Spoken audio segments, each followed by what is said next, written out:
Hi everybody. Today is let's see, Friday the 26th of July, and this is Julian. He's been here now 12 days. It'll be 2 weeks on Sunday that he came in. He's a I don't know if you'd call him an Alaskan Husky or a Siberian Husky, but he's a big boy, and I've been working a lot with him on the loose leash walking. These big, powerful dogs can be pretty difficult to handle when their impulses kick in to go after something like a rabbit or a squirrel or something like that. So we've been working on this loose leash walking. We'll go for a little walk. He has a habit of wanting to cross over to my right-hand side. Now, Julian was a rescue dog. He's a 1.5 to 2 years old. Don't know his history. But he always wants to try to push over to the right-hand side when we're walking. So what I've started to do, if he does that, I've taken a little bit more of a military step where I move my legs up so that if he's coming across, this leg keeps him over, bounces him back, so to speak, until he becomes more accustomed to staying on my left-hand side, which is where I want him to be. Heel. See how he's moving over to the right all of a sudden? Again, because I don't know his history, don't know what training he's had in the past, or anything really about him, I can't really explain why the dog does some things. All I know is that I need to recondition his thinking so that he stays on my left-hand side. So we're going to try this again, Julian. Good boy. Heel.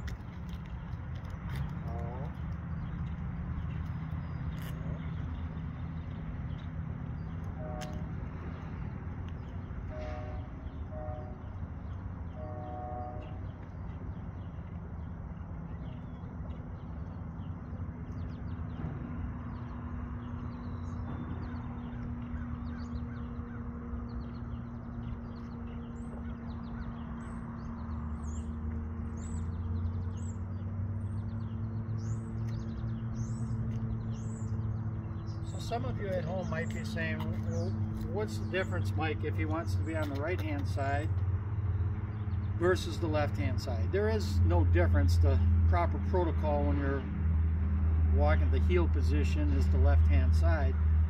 But the important thing is that the dog needs to understand that he has to do the things my way, not his way. If I give in to that, then he's going to try something else that he might want, and something else after that, and something else after that, until it may get to a point where some of his demands are difficult to deal with, whether it's aggressiveness or you know, your favorite chair becomes his favorite chair now, whatever it might be. So you can't give in on these little things. They have to understand that there are rules that we need to all follow. People do too, right? So I want him to be on my left-hand side when we're walking. Now that doesn't mean that I can't turn it into a casual walk at some point and let him move from one side to the other, sort of smell the roses kind of thing. But when I want him in the heel position, he needs to obey that. That has to be the case. Heel. So in addition to the military walk kind of thing where I lift up my leg, the other thing you can do is you can make a lot of left-hand turns.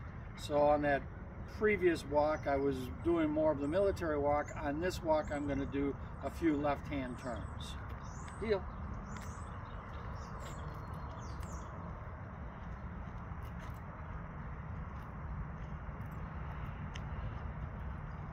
So you can see when I make that left-hand turn, I'm leaning into him on purpose. Again, to really try to reinforce in his mind to stay in my left-hand side here.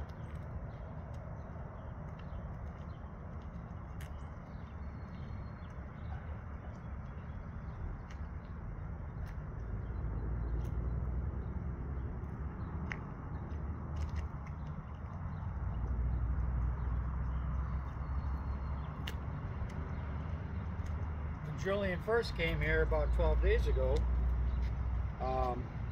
he was a pretty good boy, but he was trying to use his power to influence me.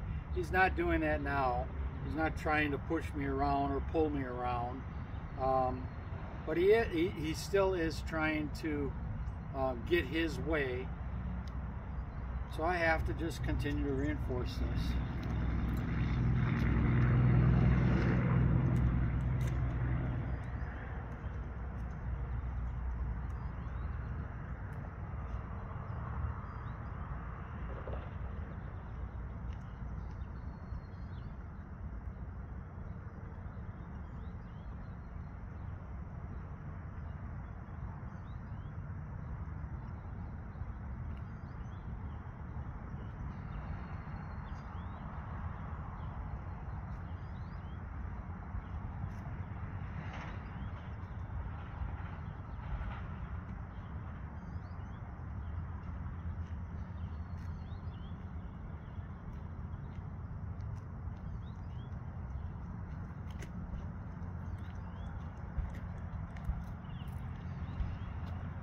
I still am using the prong collar that Julian came here with.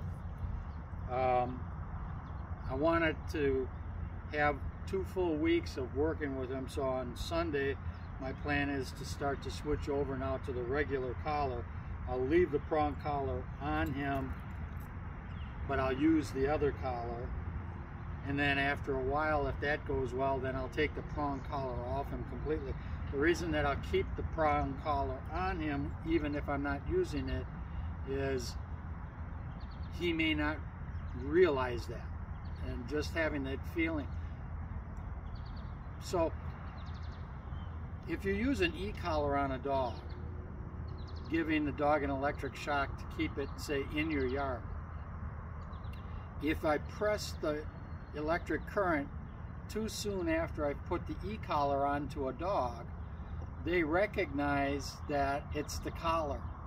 So every time they have the collar on, they might be obedient, but as soon as they recognize that the collar is off, they may not.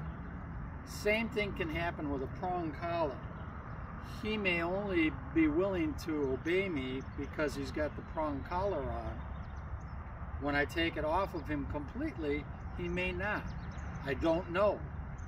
Everything with a rescue dog at this age is kind of, you go at a slow pace. So the next step on Sunday or Monday would be for me to go to his regular collar, keeping the prong collar on as a diversion, and see how he does. If he does well after a couple of days of that, then I'll take the prong collar off of him completely and just use the regular collar that he has on. Good boy. Heel.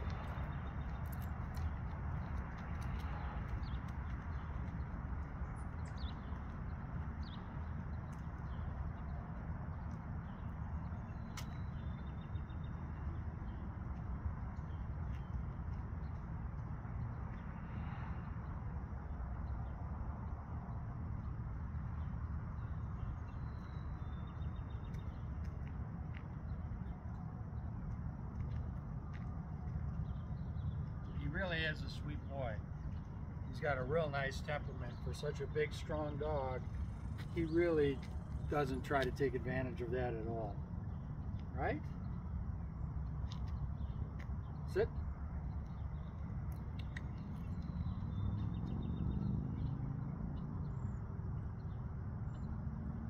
Good boy.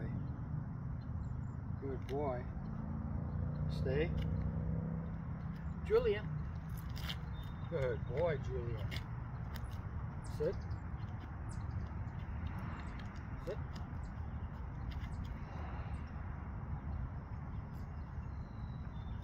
Okay. That's it. Have a good day.